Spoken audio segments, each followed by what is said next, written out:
Pagosa, 117 Legal Place. I do just want to point out that one has stated that the requirements were optional in the land use and development code. This is not factual. The public has consulted with legal counsel. The land use and development code is not optional. I just want to point that out. Good evening. After researching the ownership of the lots in question, the requirements for DOLA grant awards, and relevant state laws, it became clear that multiple levels of administration may have overlooked plain legal requirements in awarding nearly $2 million in infrastructure funding for the Pagosa West development. I'm sitting around, I'm reading. Information regarding the deficient Pagosa West housing grant application was made public after discovering how the $1.98 million DOLA grant was approved improperly. The public is aware, and over the weekend, the petition asking DOLA to revoke the funds surpassed 250 signatures at change.org/Stop Pagosa West. Council has confirmed that any unlawful final decision in this matter could trigger a Tabor lawsuit from residents who are asking fair questions about how public funds were allocated to a developer who does not own the land, and this does not meet the land use and development code requirements. Under the law, the town cannot partner on behalf of a private developer to close on a private property.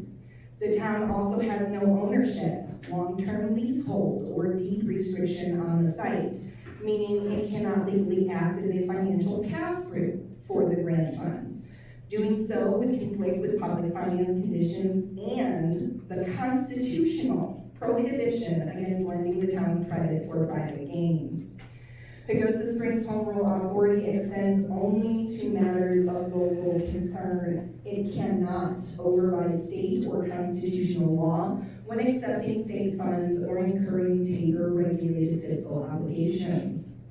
The DOLA grant application itself remains defective, lacking ownership or leasehold, containing vague and unenforceable terms, relying on outdated data, and using the terms workforce and affordable housing interchangeably, with no definitions, deed restrictions, or enforcement mechanisms. These omissions render the application, according to legal counsel, misleading and non-compliant with state funding requirements, considered improper, and based on a final decision would be illegal. At present, at least 97% of the development benefits the developer and not the public. There is, however, a lawful and constructive solution. The town could purchase a portion of the property at market value from the developer to establish a public park and recreation center. I also think an observatory would be awesome. Preserving public benefit while allowing the developer to continue with mixed income residential and limited commercial lots consistent with subdivision size and zoning. This approach would create a clear, lawful separation between public investment and private profit, ensuring that state funds are used strictly for public purposes while the developer retains fair economic opportunity. Regardless of future vision, to move forward lawfully now, the town should continue this hearing until ownership is acquired, formalize the partnership through a public ordinance with clear boundaries and accountability, commission a full fiscal impact study to determine the true public costs, such as maintenance of the roads, submit any multi-year fiscal commitments to the public vote as required by Tabor, such as holding grant funds or maintaining the roads, adopt a binding developer agreement with enforceable deed restrictions and affordable standards. Instead of trying to force the public to fund this unlawfully, let's take a step back, reassess, and move forward together. Thank you. Yeah, I'm back to. I'm Joe Robick. Used to be 161 Pisco San Juan. Now it's 191. I got one question for you, Chris. Is the applicant the owner of the 100 acres? Yes or no? James, you want to answer that? Yeah, the owner is not the applicant, the applicant is not the owner. The applicant has I guess, an option to purchase property. We do have an authorized, notarized authorization allowing the applicant to process the applicant with the town of Pagosa Springs. That needed to be included in the packet today. It doesn't need to be In my included. opinion, Oh, yes, it does. we're spinning our wheels until we get the owner or to publicly up front state that he's given a power of attorney to this developer, whoever he may be. She has given the authority for the applicant to submit the application. Well, that doesn't matter, they have to be a Let's see. notarized representative. They have to be a This notarized gentleman's comment right representative. now. Say again, I can't hear you. They have to be a notarized representative, so they have to say, I am representing Kisco LLC as Arena Labs as a notarized representative of Kisco LLC. Then get it out in the open, let's see it. Let's see I wanna it. see it, Ms. Pagosa's son or something. Permission is irrelevant. All I'm hearing is rumor. Thank you.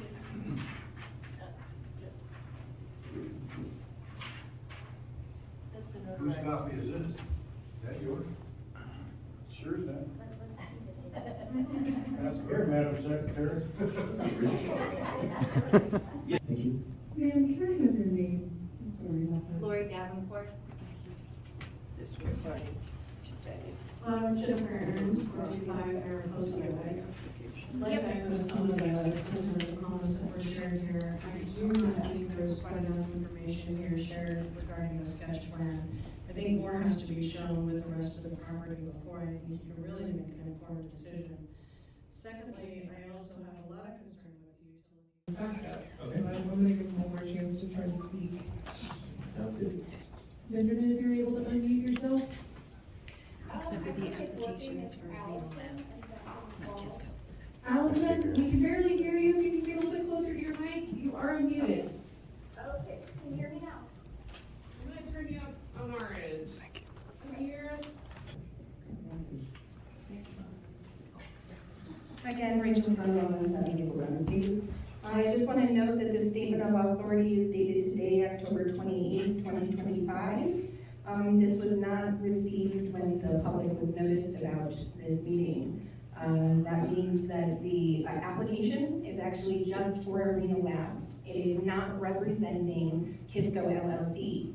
There is nothing in the application that states that they are a co-applicant or the applicant themselves. It is just Arena Labs LLC applying on behalf of Arena Labs LLC for their planned subdivision that they are currently under a pending contract for sale. So this is actually not a legally valid document at this point in time because it doesn't actually give them Arena Labs permission to apply as the only and sole applicant for this. It requires the application to actually state, we are applying on behalf of Kisco LLC as their legal and notarized representative under Arena Labs LLC. You can't have the application saying, we're applying as Arena Labs LLC, we're about to close on this, and the previous owner is giving us permission to do that. That's not allowable. That would be like if I tried to do this in town. So we have unequal treatment of individuals versus developers under the law that you guys have written. And so this needs to be continued until a proper notarized document and the actual application states Arena Labs is working on behalf of Kisco LLC, either as the legal representative or, it's just, this is not a legally binding document. This is just simply stating they have the ability to do this.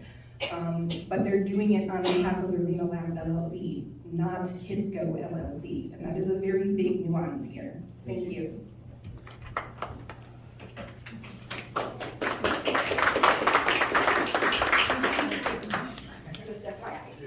Just to confirm that this is a legal document and. Well, it may be a legal document, but it's not legally The enforceable. applicant is applying on behalf of the applicant. Where is that in the application?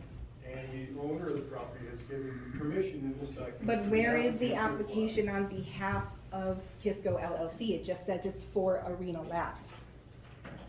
Kisco has given Arena Labs permission to apply for this application. That Sure. satisfies the statement of authority, that's correct. No, it actually doesn't, because that was notarized today and did not give public notice that it was actually notarized on Friday when the public was notified of this. So, Nothing out of, nothing out of, nothing out of, nothing out of, nothing out of, nothing out of, nothing out of, nothing out of, nothing out of lawyer, nothing out of lawyer. And don't want to be one, but yeah. if the town staff is comfortable with, the application being. Town staff does not have the authority, Excuse me, I'm I talking. know, I don't care. Town staff does not have the authority to rewrite the law. If town staff is comfortable with moving forward with this proceeding, then that's the best we can do at this point. If there's something that needs to be disputed later on, that can happen, but right now, this is what's been presented to us. Actually, that was not presented to you. The notarized document was not presented to you or the public. I'm not gonna argue with you. You can't.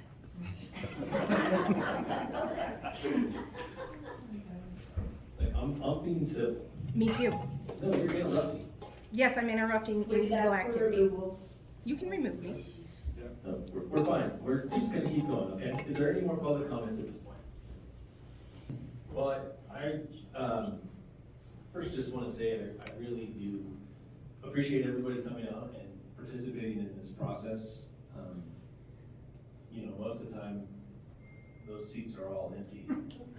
And, you know, it's why we're here. It's why each one of us up here has volunteered for this. Because we care about this community and we want to be a part of this process. And I think, unfortunately, participation really lacks in this community in this process until it starts to affect you, you know, immediately. And then that's when the room is filled and everybody is very passionate about what's potentially going to happen to their place that they love.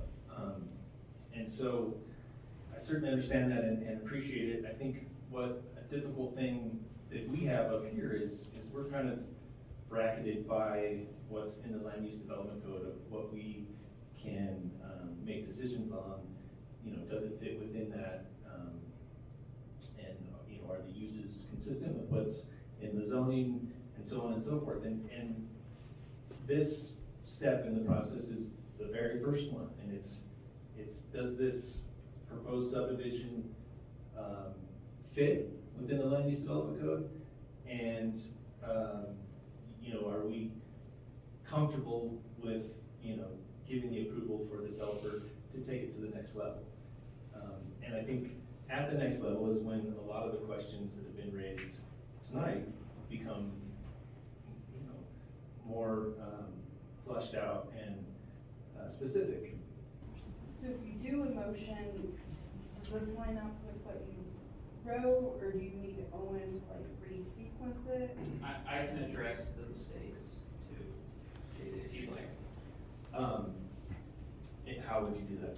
Well, so what I wrote was a talking sheet, and I had thought I had copied and pasted the conditions presented from the most recent iteration of the staff report, and there are numerous working documents that I was working off of, and I think I pulled it off of the wrong form. So all of the conditions align, except condition 5 is where it got off.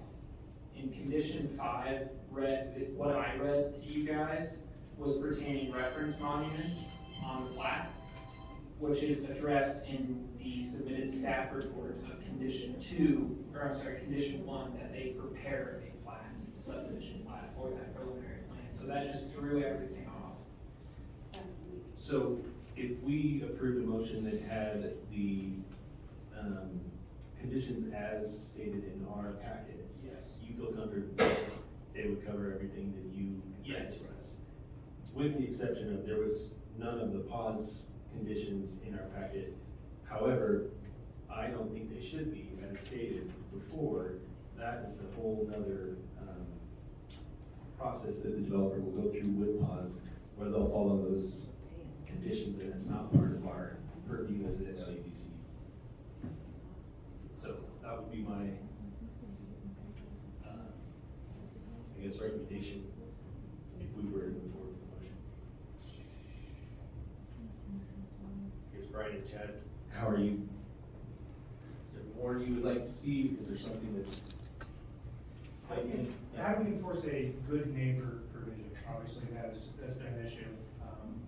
The developer had a meeting with the community and potentially, I'm not personally aware, but from feedback from the crowd is they haven't received what they thought they were promised from the developer.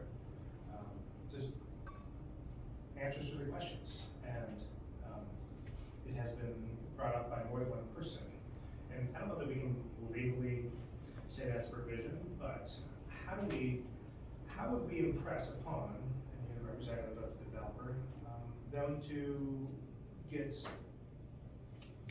I don't know, get with the program, get with the community, another local meeting with the folks in the area? I don't really know. That's one of my concerns, is moving forward, somebody's always happy, somebody's always upset. I may not want something built in my backyard, but it needs to be built. I get that. But when there's a clear line of communication, things generally go easier. And I don't know how we can enforce that. I don't know if we can legally enforce that. But it's worth talking about, especially.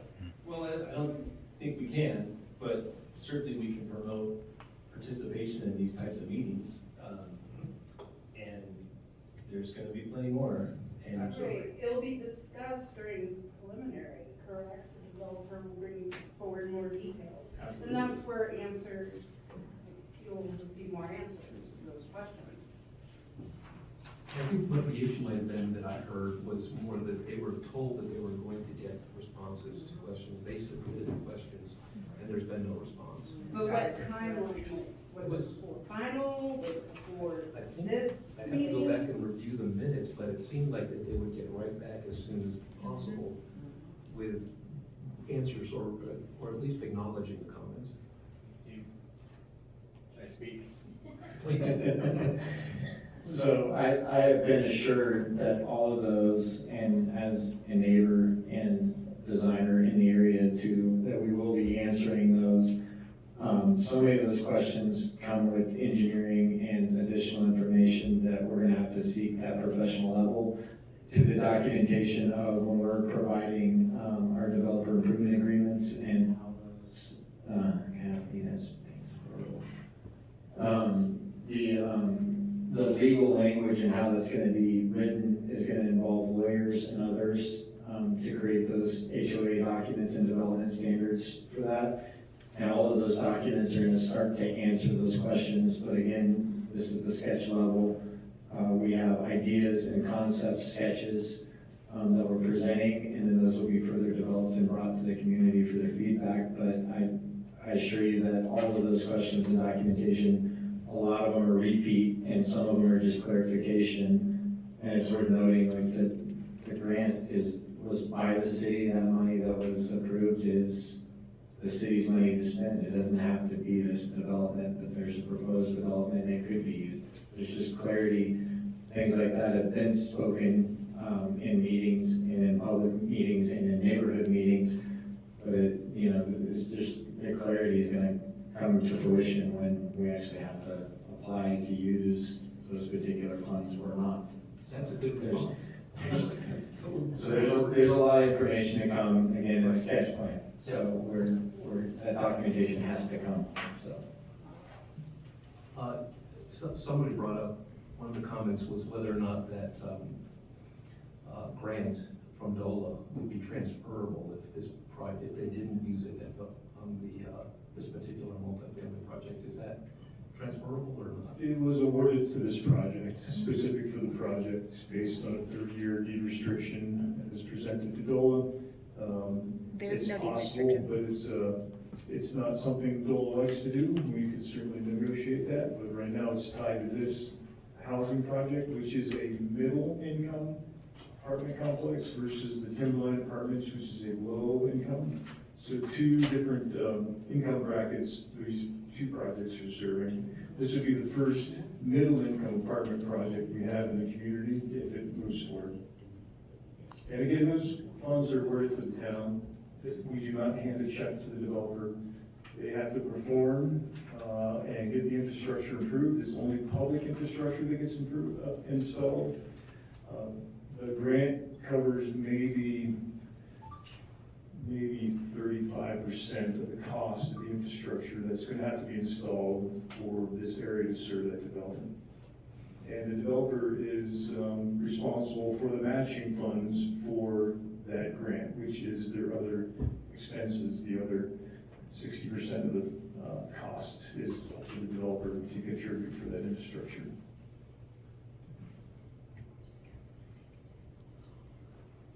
So I do question in my mind, and I'm not entirely certain, I'm not a lawyer either. Ms. Saw has brought up the fact that potentially there is a legal issue. How confident are we as, is that correct? Yes, Ms. Saw? yes. That is not a legal issue? I don't know, right? We've discussed this, Chris has mentioned the same thing, is, I don't know. I have more information. Yeah, I'm sorry, we'll close that portion. I think, Yeah. you know, that if there's gonna be, opposition to a decision we made based on that, that'll happen, not part of this. As a legal action, That's right. post, okay. Would it be appropriate to add another condition that we would request that the town's legal counsel reviews this and is comfortable that we're not breaking any laws in this process? And it's totally appropriate. It's appropriate for us to recommend that. Yeah, I think that I'd like to add that. So it'd be, they would review it before they brought it back to preliminary, or they reviewed it before it goes to town council? I think it could be a condition of approval. That it gets reviewed, and we would assume that they would come back with a clean reading, that we're not breaking the law, and that obviously, if we are, we would have some issues. That the attorney reviews the sketch plan? No, or Just Mrs. The document in question, just to, about The ownership and the ability to apply. So the ownership from Exit Realty to the developer, or the ownership of, what did she mention? She mentioned a lot, and maybe we need to get From that Arena on Labs record. to Kisco LLC. So is it from ownership from Exit Realty to developer, I think that's part of what we have the lawyer figure or out. within yeah, ownership two and was developers? the question. Among other things, I think that if Ms. Saul would submit that narrative that she read to the planning commission Yes, sir. and staff. Well, it's in the record now. Okay, It should so, be so, that. okay, yeah, so it's all recorded. Yeah. Kind of. I think that the maybe more, I mean, I think we certainly can ask for town's legal counsel to review what documents we have to ensure that they're indeed legitimate for this decision to be valid. Right. If they're not, then the decision's not valid, and That's right. we're back to hearing it again. Right. I guess I'd like to know that sooner rather than later. It's not valid. So then are you wanting to do a motion for continued No, consideration? I think I'm adding a condition. Yeah, I think that's a adding. condition, yeah. Right, it would be a I'd like to condition, add a condition. condition of approval, that meets all the legal requirements. The application has to be complete when they submit it. You can't have a notarized document post-submission. It changes the You are application. always gonna win this argument because we're not lawyers up here, but. Are you a lawyer, by the way? I'm a legal researcher. Okay, So- so not an attorney though, Let's just put it. The attorney has stated that this is illegal. and we're looking for our attorney's opinion. That's right. Absolutely. I think So, that's- and there is an attorney who has stated this is illegal Okay. in Colorado Springs. Right. It is not me. I think it's something we should definitely look into. Absolutely. So I think that's an excellent condition to add. And the verbiage, you're gonna have to help me on this thing. We'll have It's a statement of authority you're asking the attorney to read. But the town legal council review the statement of authority? Correct. And was it valid at the time of application? Because no.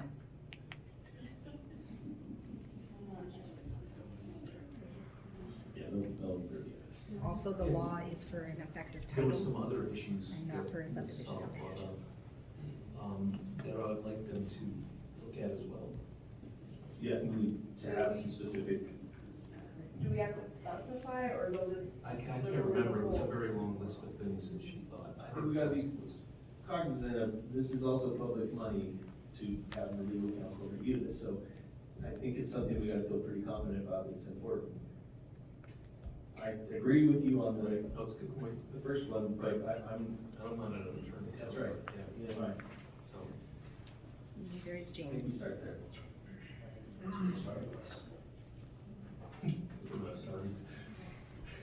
I mean, that's the best we can do, right?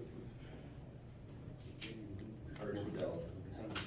Ron, you wanna make a motion and add number 18? Is that what we're saying?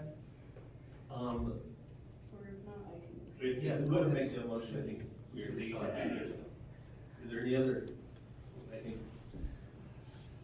I have no other comments. okay, I will motion to move to approve of the Arena Labs LLC major subdivision sketch plan at 3800 West US Highway 160, 80 South Pagosa Boulevard, and 100 South Pagosa Boulevard with findings A and B and with conditions 1 through 7 as presented by staff. With an added condition number 18 to have town legal counsel review the statement of authority for this development or sketch plan, for the sketch plan? for the sketch And plan. you said 1 through 7, but it was 1 through Oh, 7. 1 through 17, please correct that one. Or Caitlin, on So we have a motion, we have a second? Yeah, I will second that. I think it's definitely important to add number 18 as to have it legally reviewed, because there's question. And just, so everybody understands that this is a step to start what looks like a future subdivision, but it doesn't define what's gonna happen there. So staying engaged at every level is important, and Mr. Ash, if you could definitely push your client to stay engaged with the public, especially people who are close to that issue, it'd be very appreciated by everybody involved. So, yeah, I do second that. All those in favor? Aye. Aye. Did you need to add something before we I vote? was just gonna ask for a roll call, Oh, sure. if Caitlin can read through each commissioner and get a nay or yay from him. Record. Member Brule, Yay. Member Hodges, Yay. Member Reed, Yay. and Chair Fisher.